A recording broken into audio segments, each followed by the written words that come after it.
Кутмандуу кечиңиздер менен урматтуу телекөрүүчүлөр, назарыңыздарда НТС каналынын түз эфиринде ар тарап көрсөтүүсүнүн кезектеги чыгарылышы, студияда мен Эрнис Байсалбеков. Бүгүнкү биздин талкууга салчу темабыз сотторго болгон ишеним. Анткени акыркы учурларда соттордун өздөрү соттолуп, айрымдарына кылмыш иши козголуп жатканы, албетте бул жерде соттордун ишмердүүлүгүнө шек жаратпай койбойт. Мына ушул жагдайды эске алып, бүгүн биз соттордун ишмердүүлүгү боюнча талкуу уюштурууну туура чечтик. Албетте бул үчүн биз тийиштүү адамдарды конокко чакырганбыз. Анда эмесе мен оң жагымдан баштап бүгүнкү келген конокторду тааныштырып өтсөм. Мейир жазы коомдук уюмунун төрайымы Ыргалай Бекмуратова, жабырлануучулардын ишенимдүү өкүлү Светлана Жумадылова, Кыргызстандын акыйкатчысынын орун басары Эрлан Алимбаев, ошондой эле Жогорку Кеңештин депутаты Өнүгүү Прогресс фракциясынын мүчөсү Мирлан Бакиров. Албетте берүүбүздүн башында адаттагыдай баарыңыздарга суроо салып өтөлү. Сиздер сотторго ишенесиздерби? Эгер алардын ишмердүүлүгүнө ынанып, аларга жакшы баа берүүнү каалагандар болсо, ооба деп жооп бериңиздер. Эгер соттордун ишмердүүлүгүнө анчалык деле канааттандырарлык эмес дегендер болсо, жок деген добуштарды бериңиздер. Бул добуштарды биз сиздер экранда көрүп жаткан 0550 20-50-60 WhatsApp номер аркылуу өзүңүздөрдүн добушуңуздарды, ошондой эле суроолоруңуздарды дагы жөнөтсөңүздөр болот. Ошондой эле биздин шаардык номерибиз 57-77-98 сандарын терүү менен сиздер биздин талкуубузга түз катыша аласыздар. Урматтуу коноктор, атайын убактап биздин конокко, биздин студияга келгениңиздер үчүн чоң рахмат. Анда эмесе бүгүнкү талкууну баштаардан мурун мына ошол сөзүбүз карандай болбосун, айрым ФИМА өкүлдөрүнө козголгон кылмыш иштеринин жагдайларын чагылдырган сюжетти көрүп алып, анан кийин кеп кезегин улантсак.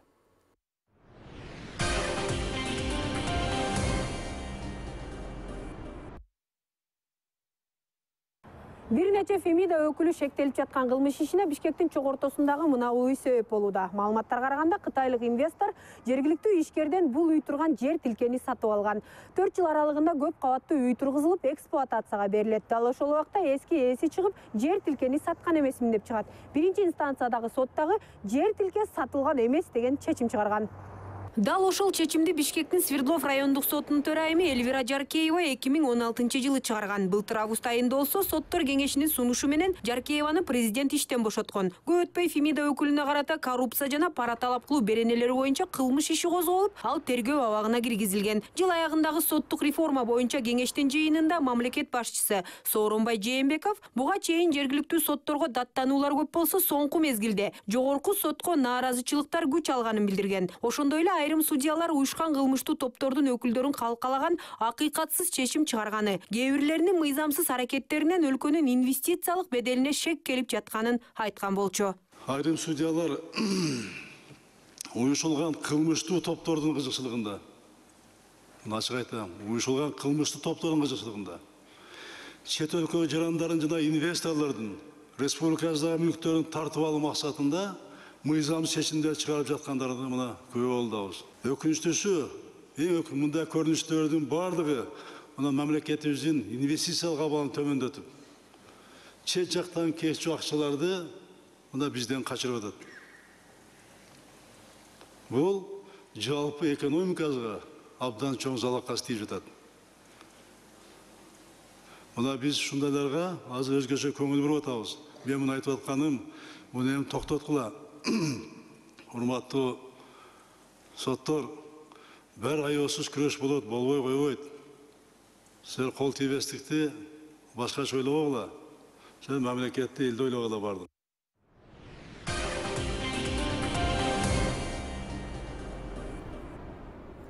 Мына өзүңүздөр багымдагындай президентибиз баш болуп, баягы паракорчулук аеосуз күрөш жүрүп жаткан учурда соттордун өздөрү адилеттүүлүктөн тайып жатканы албетте өкүндүрбөй койбойт. Жогорудагы баягы биз сюжеттен көргөн жагдайлар албетте тийиштүү мекемелердин соттордун адилетсиз чечимдерин айгинелеген гана кээ бир жагдайлар болууда деп баягы айта кетели. Мындан тышкары дагы карапайым калк арасында соттордун адилетсиз чечиминен жабырып таткандагы жарандар көп. Бүгүн биздин студияга ошолордун кээ бир өкүлдөрү келип отурат. Мына Ыргалай айым, сиз айтсаңыз, мына сиздердин уюмуңуздар укуктук жактан жарандарга көп жылдан бери жардам берип келет экенсиздер. Негизи эле соттордун ишмердүүлүгүнө сиздер кандай баа берет элеңиздер? Биз соттордун иштерине албетте карапайым элдин укугун коргоочу уюм катары болгондуктан биз терс баа эле берем мен. Андан артык бере турган баам жок.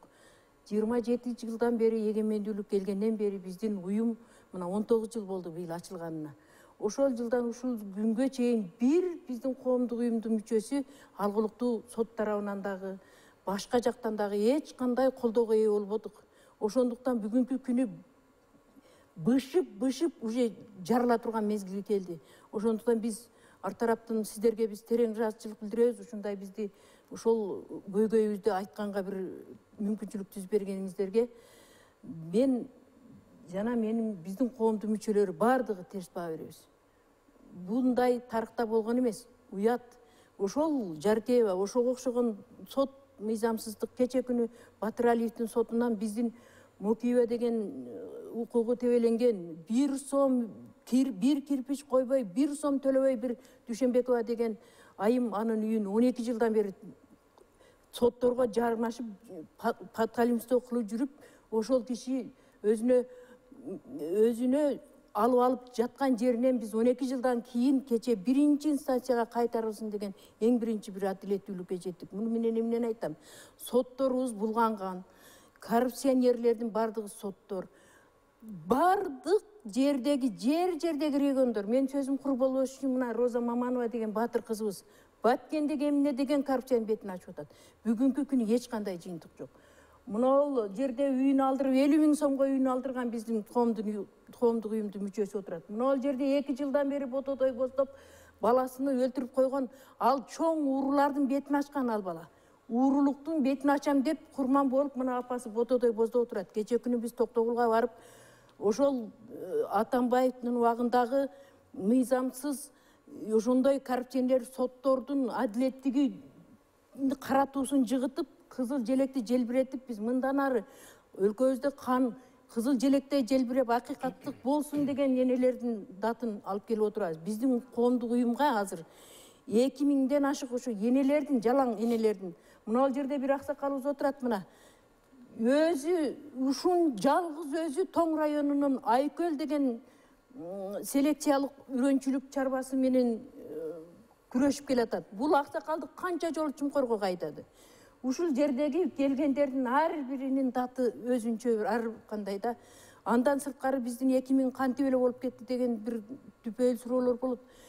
2005 жылдан бери Жаңы мезгил саясий партиясына алданып Кыргызстандын 2000-3000ге жакын калкы курмандыкка чалынып келген. Биздин курамыбызда 100дөн ашык адамыбыз өлүп кетти. 100дөн ашык адамыбыз түрмөгө түшүп камалды. Бир абышка ушинтип жер алып берем деп акчаны топтотуп, ошонун курмандыгы өзүм да болгонмун. Мына сиз өзүңүздөр күбө болгон жагдайларды эске алып, баягы соттордун иштерине баа берип атасыздар да. Ооба. Ал эми сиз мына көп жылдан бери ушул жабырлануучулардын баягы ыйгарым өкүлү катары соттук процесстерге катышып келет экенсиздер. Сиздерде абал кандай? Азыр айым Ыргалай Бекмурат Асатовдун айтып кеткенде, бардыгын өстүртөн айтып кетти. Бирок ушул жерде соттор өздөрүнүн ишин алып барууда кандайдыр адамдарды кемсинтүү менен, адамдарды, ушул арызданып аткан адамдарды арызчыл, кайра ошол адамдарды эң ушакчы адам катары кабыл алып, арыз жазып укугун коргоп аткан адамдарды, андан калса жетимдердин укугу жок. Кыргыз Республикасынын ЖПКсынын 4-беренесинде Кыргыз Республикасынын бүт жарандарынын өздөрүнүн укугун коргонго укугу бар, укугуңардан пайдалангыла деп жазат дагы. Ошол эле иште катышып аткан жетим кызды мунун укугу бар деп айта албайбыз деп аныктама чыгарып берген 2018 жылдын июль айында, 10-чүй областык. Азыр ошол даттануу жогорку сотто турат. Эми жогорку сотту кандай чечим кабыл алат? Бизге кабар келип атат, иш карала элек, жогорку сот чечим чыгарып койгон деп.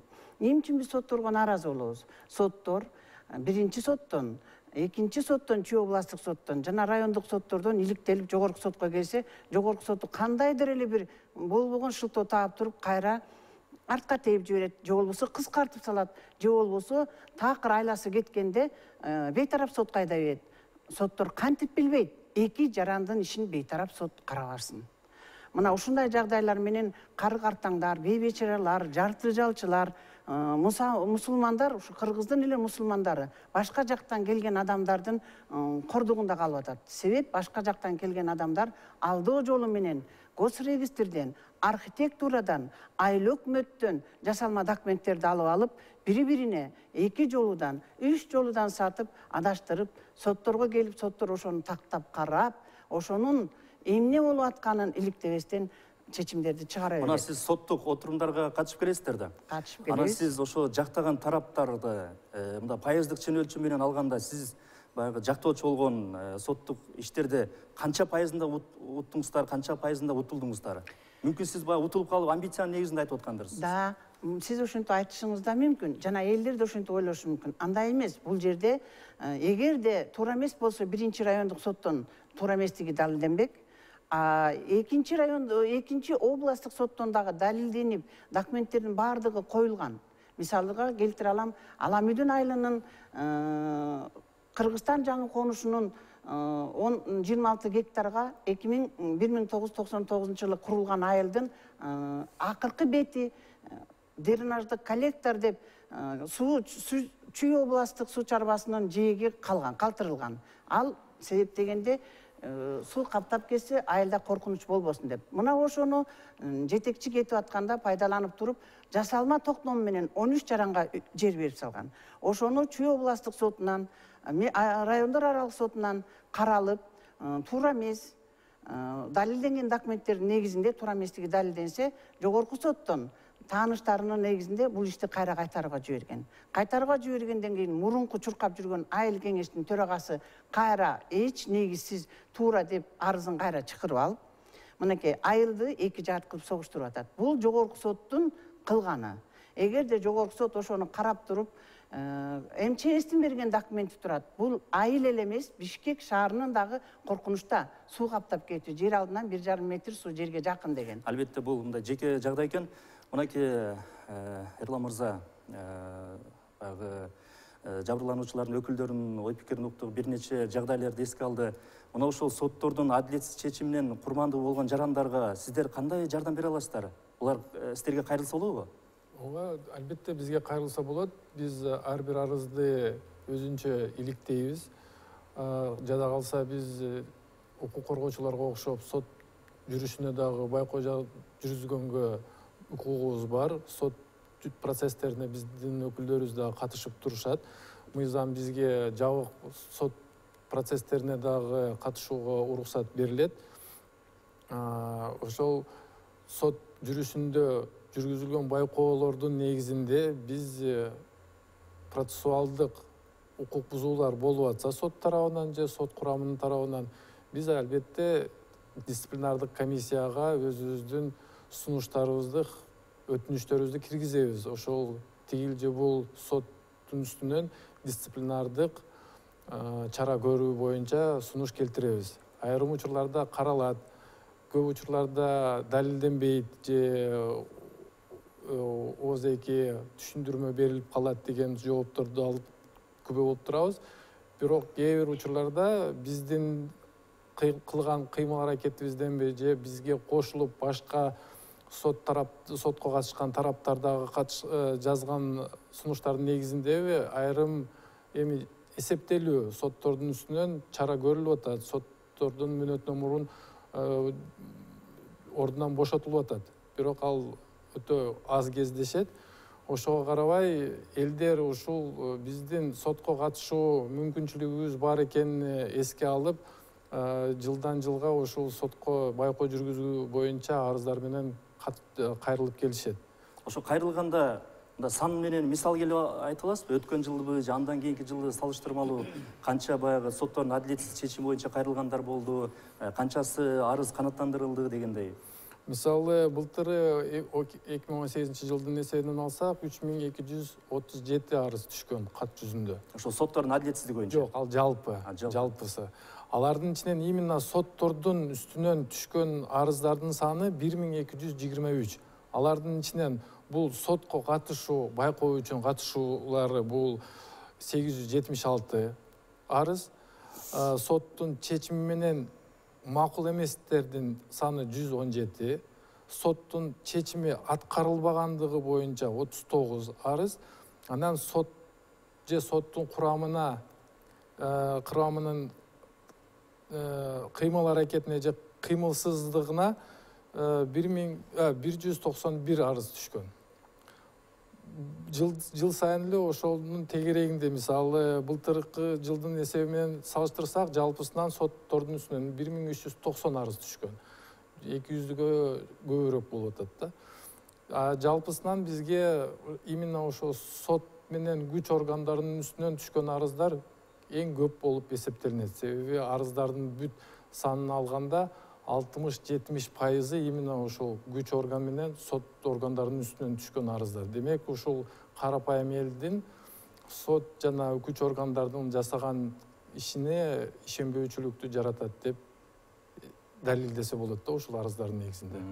Аки Эмирлан мырза, эгер баягы карапайым калк арасында айтылса, жөн эле айтылып аткан сөз деп айтат элек да, бирок укуктук мамилелерге акыйкат мамиле кылган органдын ушундай статистикалык маалыматтарды айтып атканы бул албетте бир ишенимге бир негиз болот окшойт. Сиздер ушул соттордун ишмердүүлүгүн баягы ичинен билген комитеттин мүчөсү катары айтсаңыз, канчалык негиздүү? Рахмат. Саламатсыздар, урматтуу эле көрүүчүлөр. Биринчиден эң аввал ошол бүгүнкү кыргыз улуттук кийими болгон мырзалардын баш кийими болгон ак калпак менен куттуктап кетем. Жалпы кыргыз элин. Экинчиден бүгүн ошол сот укук системасында иштеп аткан кызматкерлерине кесиптик майрам экен. Ал менен куттуктап кетем. Биз укуктук мамлекетте жашайбыз. Биздин конституция баш мыйзамыбыз бар. Баш мыйзамда так жазылган акыйкаттыкты соткан аныктайт деп. Калк айтса калп айтпайт демекчи, коомчулуктун нааразычылыгы бар экендигин биз дагы билебиз, сезебиз. Мына президент дагы айтып кетти. 60-70% ишенбөөчүлүк бар. Эми бардыгын жаман деп айтыштан мен алысмын. Бирок тилекке каршы ушундай сот арасында кызматкерлер бар экендиги анык. Мына бүгүнкү отурган залда айтылган сөздөр, далилдер, мунга баарына күбө. Козголуп жаткан иштер демекчи. Биз комитеттин мүчөсү катары же жогорку кеңештин өкүлү катары биз мыйзам чыгаруу органыбыз. Ошол көзөмөлдөөчү. Ал эми конкреттүү соттук процессуалдык иштерге киришкенге мыйзам жол бербейт. Кайрылуулар келгенде негизинен ушу жер маселеси боюнча, жарандык маселеси боюнча келгенден байкайбыз. Сот анга бар, бунга бар деген мындай негизсиз шылтоолор менен айтылып кеткен отурумдарды жылдыруу, ар кандай шылтоолорду айтуу менен ушундай нааразычылыкты жаратат. Убакытты созуу дегенде. Убакытты созуу, атайлап убакытты созуу. Бул жерде жактоочулар дагы активдүү болуп, эгерде иш алып барса, жакшы мындай көрсөткүч болмок. Укук коргоочуларга же мындай жарандык коомдор эмне үчүн кайрылат? Калк айласы кеткенде жок дегенде үнүбүздү ушулар аркылуу жеткирсек деген. Мына бүгүн мүмкүнчүлүк жаралып атат, ачык айрым айтып, конкреттүү бир сот боюнча маселе болгон болсо айтыш керек. Аны сөзсүз биз комитеттин мүчөсү катары, депутат катары тийиштүү жерге жеткирип, атайын ушул баш мыйзам өзгөргөндө тартип комиссиясы деген конституциялык норма кирген. Каралып бүткөн иштерди дагы ошол тартип комиссиясы карап, баягы төгүнүн аныктай алат. Бул бир. Экинчи, сотторду тандоо кеңеши деп атайын конституциялык орган бар. Мындайча айтканда, мыйзам тарабынан мүмкүн болушунча жылыштар бар. Бирок адамдык сапат экен. Адамдык сапат баягы үйрөнгөн адат калабы, уйган жөгөн салабы демекчи, үйрөнүп калган тилекке каршы соттор нааразычылык жаратып келип атат. Бул чек коюлуш керек. Мындайча айтканда, мыйзамдык норма болгондой, укуктук мамлекет болгондой мыйзам иштеш керек. Эми жалпысынан алганда, урматтуу телекөрүүчүлөр, коомчулук, табият ушундай. Сотко кайрылган 2-3 тарап болобу, 2 тарап болобу, бир жакка чечим чыгарган болсо, сөзсүз экинчи тарап нааразы болот. Бул да ушундай табияты тилекке каршы ушундай экенин баардыгыбыз ынанышыбыз керек. Конкреттүү чечимдер болгон болсо, мына бүгүн ачык айтылыш керек алчу. Рахмат.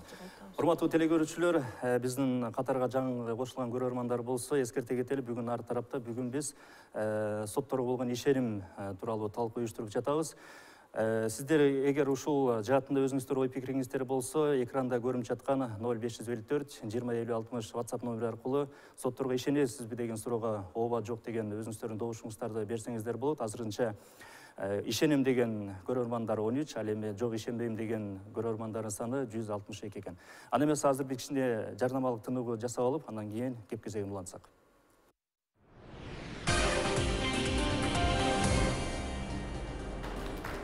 Урматтуу телекөрүүчүлөр, сиздер ар тарап көрсөтүүсүн көрүп жатасыздар. Бүгүн биз сотторго ишеним тууралуу талкуу уюштуруп жатабыз. Мынакей Мирлан мырза деле айтып өттү, бул сотторго болгон ишеним, бул ошол соттордун адамдык табиятынан, ушундай жагдайларынан улам келип чыгып атат депчи. Негизинен сиздер бага соттук отурумга катышып жүрөсүздөр, соттук процессте соттун бир адилеттүү, конкреттүү чечим чыгарууда анын ишмердүүлүгүн көзөмөлдөө кандай механизмдер иштесе деп ойлойсуздар? Мен оюмду айтып Сиз өзүңүз оюңуз. Ал боюнча биз бүт бардык жогун карап туруп, акыркы биздин мына бир ай болду, почти 2 айдан бери биз президентке кайрылып, Роза Отунбаеванын мезгилинде тестеме чыгарган. Ушу банктан жабыркагандардыга коомдук көзөмөлдүү эркин байкоочу кеңеш түзүп бериңиз деп. Биз ошол маселени мэр жазып коомдук уюм тарабынан өтүнүч келтирип президентке жиберсек, президент прокуратурага жиберип коет. Прокуратура бүт жердеги прокуратура, алардын ал немесине кирбейт. Мыйзамда жок. Буну азыр биздин урматтуу президентибиз өзү чечип колду коюп берсе, биздин эл ушундай нерсеге барбайт. Тартип комиссиясын түзүп туруп, тартип комиссиясынын башчысы кылып, ошол эле соттордун өзүнүн элге жек көрүнгөндү коюп атат. Мен анын фамилиясыны жакшы неметпейм, бул киши азыр айтып берет. Ушундай нерсе азыр бизге биздин элдин талабы, ушул суусаган нерсеси көзөмөл, эркин көзөмөл комиссиясы түзүп берсе бизге, менден кийин дагы Роза айым, Свет айым толуктайт. Ошол гана биз өзүбүз көзөмөлдөмөйүнчө биз бул нерсеге ишенбей калдык. Анткени 7 дубанын эли бизди күтүп турат. Энелер гана, биз энелердикин алдык, бир аксакалдыкын алдык. Анткени 15 жылдан бери ушул киши жабыркап турат.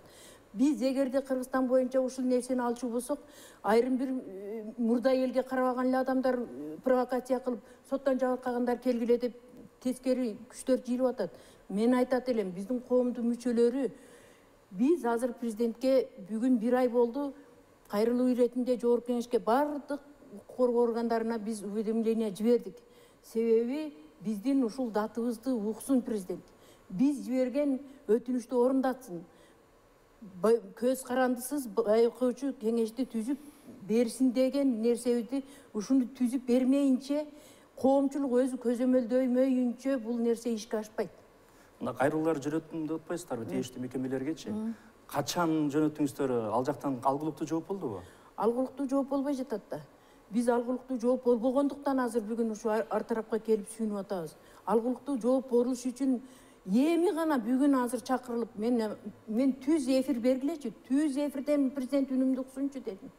Биз качан биздин үнүбүз, даже биздин жооп жазгандар биздин эмне жөнүндө жазганыбызды билбей, кайра кече күнү бер деди, кече күнү берсем, кайра бүгүн мага чалып сурап атпайбы? Эмне деген шылдыңдоочулук? Элди тебелеп тепсөөчүлүк бул. Элдин үнүн укпай тургандар ошол жерге кеңешчи болуп отурбашы керек. Элдин көйгөйүн жазган датты түшүнбөгөндөр эч кимиси депутат да болбош керек, ошол жерде элдин тагдырын чечпеш керек. Жөнөкөй бир карапайым мен, мисалы үчүн мен жогорку билимим да жок. Мен ачык айтпайм, билмейм бир жолу. Анан кийин аз кетишесиздер убактар. Сиз ошол жактоочу катары мына ар кандай иштер боюнча ишенимдүү өкүл болуп келет экенсиздер. Жөнөкөй эле мисалы мына маңдайыңызда акыйкатчынын орун басары турат. Акыйкатчыга кайрылып көрдүңүздөрбү? Туура, сиздин сурооңузга мен мынтип жооп берер элем.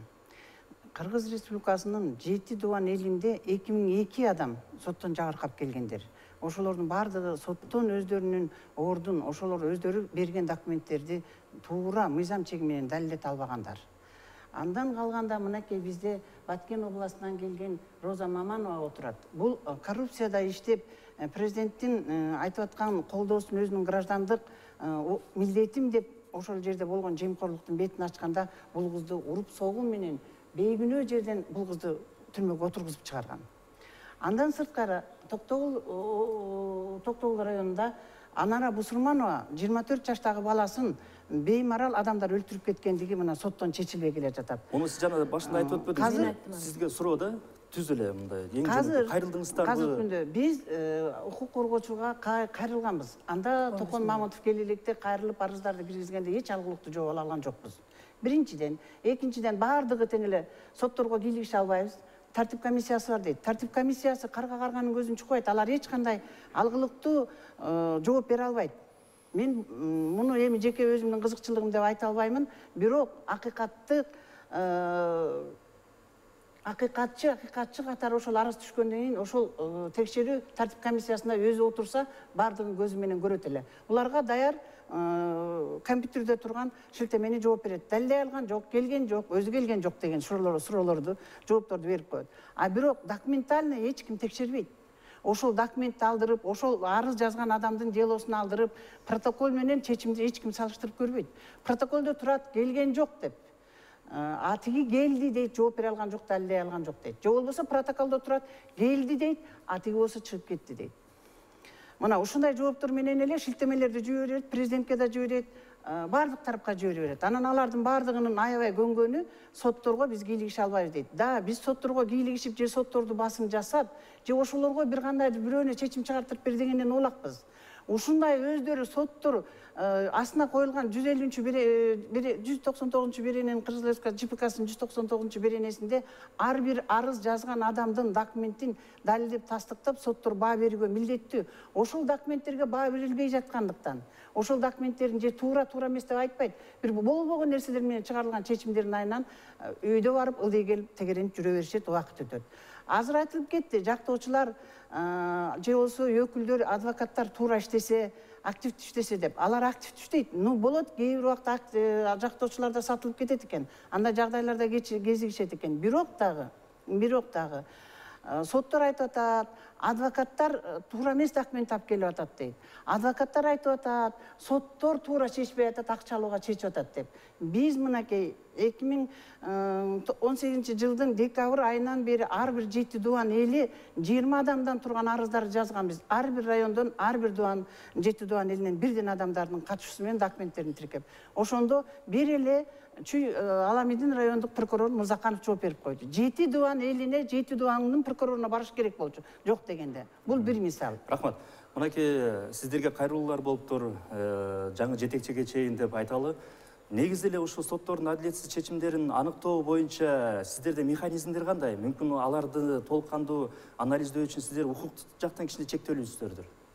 Аныңыз деле туура, биз эми ошондой анализ жасаганга аракет кылабыз. Жана мыйзамда, конституцияда, УККларда жазгандай эле биз ал соттордун чечимине жокко чыгара албайбыз. Андай укук берилген эмес. Биз жанагы укук бузуулардын фактыларына басым жасап, көңүл буруп, прокуратура органдарына же тартип комиссиясына жиберебиз. Биздин эми милдетибиз мыйзамдын чегинде көрсөтүлгөндөй ошол менен чектелет экен. Ошону биз толук кандуу аткарганга, колдонууга аракет кылабыз, жиберебиз. Ошого мен азыр деле чакырып кетем. Бизге кайрылыңыздар. Биз материалдарыңыздарды ар бир иштин өзүнө дыкаттык менен изилдеп көрүп, мүмкүн болушунча жардам бергенге даярбыз. Ошондо азыркы учурдагы сиздерде болгон укуктук мүмкүнчүлүгүңүздөр жол бербейби толук кандуу чечишке маселени? Бербейт. Соттордун анализдөө. Жок, анализ кылганга мүмкүнчүлүгүбүз бар. Анализдин негизинде биз аны сунуш катары жанагы биздин жылдык баяндамада же атайын баяндамаларда жогорку кеңешке сунуштап киргизсек болот. Бирок андан арысы эми депутаттардын кароосунда кандай чечим кабыл алынат, ал ошол жактан каралда турган, чечиле турган маселе. Тартып айтканда сиздердики баягы ушул тармактагы ишмердүүлүк боюнча сунуштама иретинде эле маселе чечилет экен да? Ооба. Мынакей Мирлан мырза жогорудагы жактоочу айым айтып өтпөдү, тартип комиссиясы депчи. Бүгүнкү күндө ушул алар соттордун ишмердүүлүгүн жөнгө салуу боюнча өз миссиясын так аткарып жатабы? Тартип комиссиясы бул жаңы эле иштеп жаткан орган. Бир топ бүгүн менин билишимче аябай көп материалдарды карап жатат. толук кандуу аткарып атат деп мен айтыштан алысмын. Бирок кээ бир ошол чыккан чечимдер боюнча сотторду четтетүү, кылмыш козгоо маселелер боюнча ошо тартип комиссиясынын корутундусуна ылайык чечимдер чыгып атат. Азыр мына Акыйкатчы институтунун өкүлү айтып кеткен, негизи Акыйкатчы институту бул адам укугун коргоо. Соттун чечимин туура же туура эмес деп баа бере албайт. Жогорку кеңеш качан бул пайдалана алышы мүмкүн бул? Мына жогорку соттун судьясын бекитүү жогорку кеңеш аркылуу өтөт. Мына ошондо гана баа берип, өткөрүп же өткөрбөй коюшу мүмкүн. Мына жогорку кеңештин 5-6-чакырыштын тарыхында жогорку сотко, мен жаңылышпасам, 3 судьяны өткөрбөй койду. Ошол коомчулуктан келген ой пикирлерден, башка маалыматтардан, чогулган материалдардан улам биз моралдык мындай баа бере алабыз. Калган жагын жана айтып кеткендей, атайын мыйзамдар бар, конституциялык нормалар бар. Ошонго ылайык гана чечим чыгарат. Азыр бизде көрөрмандын суроо эркен, Мирлан мырза сизге.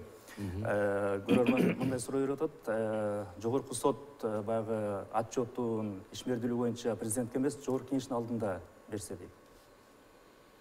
Эми сот бийлигин көз карандысыз болуш керек. Сот бийлиги өзүнчө бийлик деп биз баш мыйзамда жазып келе жатабыз. Ал жерде так жазылган. Сот өзү социалдык тараптан, материалдык жактан, бардык тараптан көз карандысыз болуш керек деп жазылган. Эми жогорку кеңештин алдында отчет берүүдө анда дагы көз карандысыздыктан анда четтеп кетет. Ошондуктан мен жана айтып кеттим, жалпы жаман деп айтыштан алысмын. Бирок акырындап азыр мына жаңы кодекстер кирип атат. Тергөө соту деген норма кирип атат. Бул деген сөз сотко жеткирбей, тергөө учурунда айган айып менен же мындай гумандуулук менен чечим чыгарууга мүмкүнчүлүк жаралып атат. Резонанстуу иштер боюнча туура тилекке каршы эски адаттан кайталбай аткан учурлар жок эмес. Кылчактап баягы 7-кабатты карайт, же капчыгын карайт. Ар кандай учурлар болуп жатат. Ошондуктан мен тиги адвокат жактоочу бул жерде активдүү болуш керек дегеним, эми 2200 жаран бардыгы адвокат боло албайт. Бар жерге кире албайт. Адвокат гана ошол сот укуктук мыйзамдар боюнча так билсе, ар кандай жерге кирип, өзүнүн актыгын аныктап, жактоочунун тактыгын мындай тактап чыкканга мүмкүнчүлүк бар. Ошондуктан ошол адвокаттык институттагы бизде атайын мыйзам менен каралган мындай орган бар десек болот да. Рахмат. Мына бүгүнкү биздин талкуубузга дагы аудиторияда ушу сот тарабында соттордун ишмердүүлүгү боюнча соттук процесстерге катышып, өздөрү жабырлануучу болгон дагы көрөрмандарыбыз бар экен. Кимиңиздер суроо берсеңиздер болот. Микрофонду алып алыңыз. Мен Акыйкатчынын өкүлүнө суроо бергим келип турат. Биз мына залда отурат мына жабырлануучу Бусурманова Анара деген 24 жаштагы Сокубаш Мирбек деген уулунун өлүмү боюнча мына бүгүнкү күндө биз далилдеп тергөөчү прокурорлордун адвокаты менен содалашкан, миллионду содалашкандарын биз стенограмма кылып үнүнү, жандуу үнүнү интернет булактарынан чыгардык, Вестикеji сайтынан, Жалбырак ТВдан биз буга чейин мына ушул омбудсмен Акыйкатчынын Токон Мамытовдун өзүнө кирип, мен Facebook баракчамдан жүктөгөм ушул Бусурманова Анаранын баласынын өлүмү боюнча бүгүнкү күндө сот, тергөөчү, прокурорлор содалашып жатат. Биз далилдедик, мына далилдерди дагы эле берип атабыз. Жеке сайттардан чыгарып атабыз.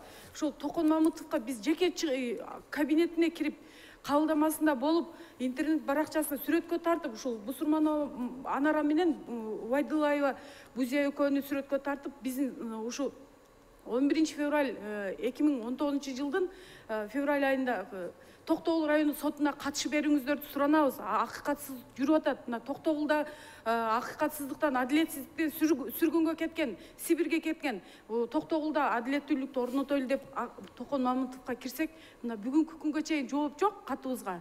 Мен ушуга кандай жооп бересиз мына Токон Мамытовдун өкүлүгө? Мына бүгүнкү күндө деле сот баласын өлтүрүп кеткениге мына 3-жыл аркалап атыптыр. Качан жөнөттүңүздөр кайрылууну? 1 айдан ашты. 1 айдан ашты. 1 айдан ашты. Мирлан мырза, кандай жооп берет элеңиздер? Сиздер ушул боюнча маалыматыңыздар барбы? Мен бул маалыматты тактайм. Себеби мен азыр бул маселеге жооп бербегеним себеби бизде Жалал соттун алдында энелер барып мына ушул айымдар мына ушул 2002 жарандын үнүн президентке жеткире албай аткан ушул төрайым Светайым, Ыргалай айымдар барып, ушул аялдар чогулу барып, ушул жерде Токтогул районунда биз кошок тарттык, ушул Сокулбаш Мирбектин өлүмү боюнча. Бул деген рахмат. Аргасыз кадам. Жооптугалы кечиресиздер. Бизде ар бир областтарда өкүлчүлүгүбүз бар. Ошого менин оюмча бул арызды Жалал Абад облусу боюнча ыйгарымдуу өкүлүнө жиберсе керек. Себеби Токтогулга баруу Жалал Абадтан жакыныраак бизден Бишкектен баргандан караганда. Ошол себеп менен Жалал Абадтагы өкүлчүлүктө мен такташым керек. Эмне себеп менен барылбай калды? Убагыда эле колуна тийди эле. Айрым учурларда тыкыр маалда келип калса, убагы жок болуп, же ошол күнгө башка бир соттор же башка бир иш-чаралар пландаштырылып калган болгон учурларда катыша албай калат. Бирок катыша албай калган учурларда дагы ошолорду белгилеп, кат жүзүндө жооп берилиш керек эле. Мен азыр мына арызды жазып алдым. Мен барып тактайын. Анан кааласаңыздар, азыр эфир бүткөндөн кийин телефон аркылуу телефон алмашып, байланышып эме кылайлы. Демек, баягы айрым маселелерди сиздер борбордук аппаратта эмес, аймактык өкүлчүлүк аркылуу чечет экенсиздер да. Ооба, өкүлчүлүгүбүзгө ал жеринен чечкенге ыңгайлуураак, жеринен барып сот органынан башка тиешелүү органдарынан барып тиешелүү материалдардын көчүрмөлөрүн алып же запрос жиберип, каттарга жооп алып, иш жүргүзгөнгө толук укугу бар. Ошого биз убакытты кетирбей өкүлдөрүбүзгө буйрубабыз ошого окшогон иштерди. Бирок мынагы жабырлануучулардын айтымында жеринде маселе чечилбегендиктен булар борбордук аппаратка келип, баягы ишеним артып келип атышат да. Анан аймактарда өкүлүңүздөрдү ал жакта маселени чечүүгө кандай бир абройго ээ, чынында эле күчү жетеби дегендей да. Эми мыйзамда көрсөтүлгөн укуктардын баарына ишке ашырганга аракеттенет.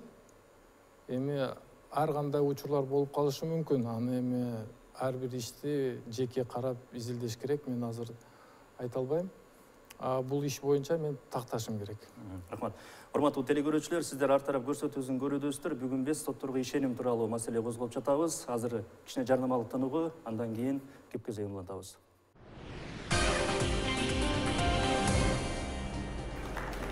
Урматтуу телекөрүүчүлөр, назарыңыздарда ар тарап көрсөтүүсү бүгүн биз сотторго ишеним тууралуу маселе козгоп жатабыз. Бул үчүн бизде бүгүн конокто Мээри жазуу коомдук уюмунун төрайымы Ыргалай Бекмуратова, жактоочулардын ишенимдүү өкүлү Светлана Жумадылова, ошондой эле Кыргызстан акыйкатчысынын орун басары Эрлан Алимбаев, ошондой эле Жогорку Кеңештин депутаты Өнүгүү Прогресс фракциясынын мүчөсү Мирлан Бакиров катышууда. Азыр бизде телефон чалуу бар экен. Көрөрманыбыздын суроосун угалы, анан кийин маегибизди улантабыз. Урматтуу телекөрүүчү, сурооңузду бере бериңиз. Алло, саламатсыздарбы? Саламатсызбы? Мен Моорети Кыргызстан Жылмашевден чалып атам, Аламединский районго караштуу. 2011-жылы жер тилкесин алганбыз. Жер тилкесин алып, бүт каратып, текшертип, баары нормальный деп алып оформить эткенбиз. Оформить эткенден кийин баары нормальный болду деп туруп анан там салганбыз. Там салгандан кийин уже там салып жашап жүргөндөн кийин канча 2-3 жылдан кийин анан дагы экинчи адам чыгып атат да бул жерде. Аларга дагы оказывается каким-то образом жер чыгып калыптыр, протокол чыгып, аларда да дагы кызыл китеп болуп атат да. Анан биз буну соттошуп 2 инстанциядан утуп келгенбиз. Межрайонныйдан дагы, Аламединский эмеден дагы утуп келгенбиз. Андан кийин 3-чү жогорку сотко кеткен. Жогорку сотко кеткенден кийин эмнегедир бизге повестка келбейт. Андан кийин бир маалда эле уже соттун жыйынтыгы келип калып атат бизгечи. Чакыруу жок эч кандай. Эчтеке билбей калдык, известность жок болуп. Чакыруу келбей калып эле анан эмнегедир эле тигилердин пользасына чечилип калып атат да. Ошондон бери бизде уйку жок, эмне кыларыбызды билбей, декабрда чечилип атат бул бизгечи. Соттун жыйынтыгы чыккандан почта ошондон кийин келип атат бизгечи. Повестка. Муну кандай кылсак болот? Бизде уже уйку жок. Рахмат сурооңузга. Албетте биз сот өкүлдөрүн да чакырганбыз, бирок алар тилекке каршы баягы белгисиз жагдайлар менен келе албай калды дегендей. Бул жерде уруксат берсең жооп берип койсок болот. Жер маселеси боюнча аябай көп да бүгүнкү сот иштеричи. Тилекке каршы ошол Сокулук, Ала Медина районундарында мында жерде карапайым калкты жок жерден күйүзүп атат көпчүлүгү. Бул жер мафиясы деген же бир атайын бир эле жерди 2-3 адамга сатып берип башаламандыктар болуп аткандыгы анык. Жана эмне үчүн нааразычылык жаралат? Атайын убакыт созуп, атайын бир ыңгайлуу убакытка коюп, тигил тарап жок болуп калганда ушул тараптын пайдасына чечип койгон учурлардан улам анан нааразычылык чыгып келип атат. Бул факт боюнча баягы тартип комиссиясына ошол чечимдерди тиркөө менен кайрылса, тартип комиссиясы ошол 1-чи жана 2-чи инстанциядагы чечимдерди алып, жогорку соттун чечими менен бир акыйкат чечимге келиш керек. Жогорку соттун чечими акыркы болуп даттанууга жатпайт деп чыгат. Мындайча айтканда, үмүт азыр тартип комиссиясында калат. Мынакей азыр баягы соттук териштирүүлөр, соттордун ишмердүүлүгү тууралуу маселе козголуп жатканда, алардын адилетсиз чечим чыгаруусу бир гана соттордун өзүнүн кызыкчылыгы эмес, өзгөлөрдүн да кызыкчылыгын баягы аткарып койгон жагдайлар бар да. Баягы дегеним бул саясий буйрутма дейбизби, акыркы учурларда Кыргызстан саясий айдыңында өтө бир популяр болуп кетти да, саясий бугунтуга кабыл атам депчи.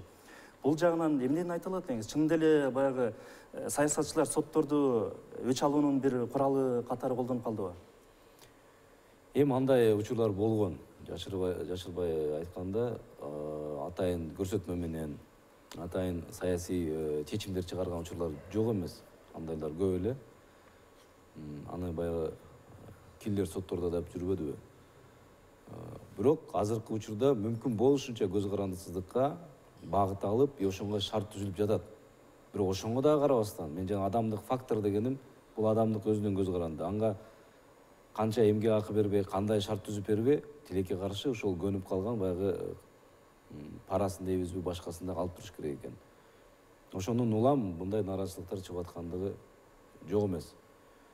Бул көбүрөөк резонанстуу иштер болгондо, көзөмөлдө, тияктан көзөмөлдө, бул жактан көзөмөлдө деп мыйзамдуу чечим турса дагы ошол кайра аркасын карап эмне деген болуп калар экен деп коркуу сезими же кандайдыр бир тапшырманы аткарууга багытталган сезимдери байкалып калган учурлар жок эмес. Анын коомчулук болгондон кийин аны бардыгы көрүп билип турат. Албетте сотторду тандоодо тандоо кеңеши бар. Соттордун ана башчылары жогорку кеңештин алдында шайланат дегендей. Негизи эле ушул соттордун ишмердүүлүгү боюнча жогорку кеңеш өз жоопкерчилигин дагы алыш керек да. Бул жактан баягы сиз ошол комитеттин ичинде ушул жакта маселелерди козголуп, кандай тенденцияны байкалдыңыздар? Ошондой эле өздөрүңүздөрдүн жоопкерчилигиңиздерди да сезсеңиздер керек. Мен айтып кеттим, сот бийлиги өзүнчө бийлик бутагы, көз карандысыз бутагы. Жогорку кеңештин бул жерде бир гана жогорку соттун судьясын бекитип атууда добуш берүү менен чечилет. Мына ошол жерде гана мындай өз ыйгарым укугун колдонот. Ал эми башка учурларда булар өзүнчө көз карандысыз орган катары иштеш керек. Эгерде мыйзамдык мүмкүнчүлүктөр болгон болсо, аны жогорку кеңештин депутаттары аркылуу мыйзамды өзгөртүп, күчөтүп, ошол эле чыккан чечимдери туура эмес болсо, жоопкерчилигин кароо, мына болушунча бүгүн ошо сот реформасынын алкагында ошондой күчөтүлгөн режимдер же күчөтүлгөн мыйзамдар кабыл алынып жатат. Жаңылышпасам 2012 жылдан бери бир 17ден ашык мындай кодекстер, ар кандай өзгөртүүлөр кабыл алынды. Салыштырмалуу. Бир аз да болсо алдыга жылыш бар деп айта алат элем. Тилекке каршы баягы маселенин көпчүлүгү 1-чи инстанция, 2-чи инстанция деген ошол жакта көбүрөөк калктар, жарандык кайрылуулар, башка кайрылуулардан улам, мына 2200 жарандын бул жөн эмес дейм кайрылуу нааразычылыгычы.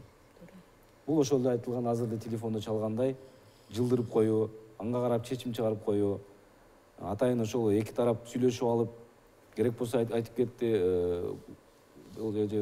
адвокаттар менен керек болсо мындай сүйлөшүп алып, өздөрүнчө чечим чыгарып койгон учурлар дагы жок эмес да. Мунун бардыгын бирөөңчөй туура деп да айтышта мен алысмын. Мынакей коомчулуктун баамында баарыбызга эле маалым болгондой, бир гана сот тармагы эмес, башка тармак, билим берүү, медицина, күч органдарында коррупция күч алуу деген баарыбызга эле маалым да. Карапайым калк айтып эле келет. Анан ал жактагы коррупциянын болушунун башкы себебин айлык баяналар менен байланыштырып келет да. Мына ушул жерден суроодо, чындап эле сот тармагы деле жардыбы? Аларга шарттары, айлыктары кандай? Ушундай жолго барууда.